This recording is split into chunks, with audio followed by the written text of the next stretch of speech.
It's not really statistics the way a statistician would be doing statistics. It is very much data literacy, quantitative reasoning, the way that we think the world should be educated about math and statistics, not necessarily at a super high level, but we expect everybody can read, and yet we don't expect everybody can think about whether a study about their health is really saying what they think it means. And so, if people have that power, they have a lot of control over what they're doing and how they're interacting with the world, how they interact with their doctor, how they interact, with their own emotions. So it's really important work. The variety of things that go wrong and how media covers math and statistics, there is quite varied. Probably the biggest mistake that you see all over the place all the time is the difference between causation and correlation. So causation is when you say, this causes this. You get in a car and you're drinking. That causes more accidents. Not everybody who gets in a car and drinks will have an accident, but the likelihood is much greater, and it's greater in a way that we can measure with statistics, and it's known to be causal. Drunk driving is a bad thing. But there are a lot of things that are associated, and we don't know if one causes another one. Big one now that's talked about is, does soda consumption cause obesity? Well, people don't really know, because there are a lot of things that come into play behind whether when you drink soda that will actually make you obese, or whether when you drink soda it just means that you need to run a little bit more or do something else. Does it really lead to it directly, or is it maybe the French fries that are leading to it directly, or is it maybe our sedentary lives that are leading to it? Maybe television is the problem. Everybody's trying to attribute the problem to something, and it's very hard to put your fingers on what really causes something.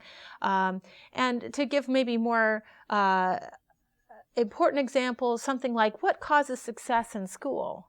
Is it that the students really need to work hard and they're not working hard enough? Is it that the parents aren't giving the students enough support? Is it that the teachers aren't good enough? Is it that the resources aren't there? So you can see in the political arena that these things all get played out. If you think about No Child Left Behind, that was a statement that every child could and should be brought up to it, and it was a school's responsibility to do it. So they needed to have the resources in the school to do it.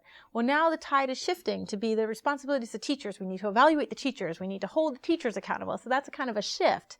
And it used to be that we would hold the students accountable. If the students weren't doing it, it's because the students weren't doing what they were supposed to do. Their learning was available to them and they weren't learning.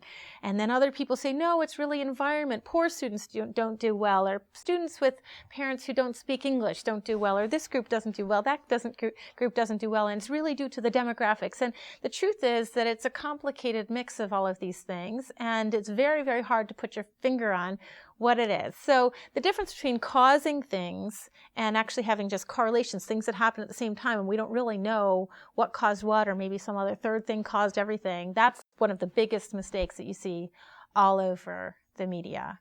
And then there are a lot of smaller things. There are a lot of things like you have a study that shows a benefit, but the benefit is not great enough to be what's called statistically significant, which means that maybe that the benefit that you saw was just in the group that you happened to sample and you happened to get lucky.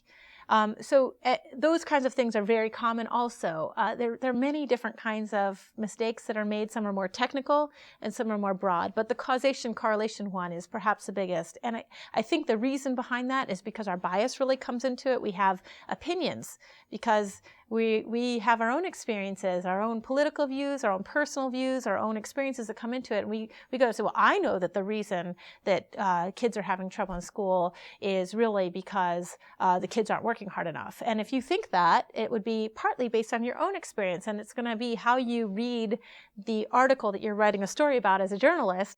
So it will influence that in terms of how you present the data, or even how you design the study. If you're the social scientist trying to figure out what would make kids more effective at school, you might be biased towards finding that conclusion, or how you design your study. So it's actually like a really, really strong bias that influences how social science is done.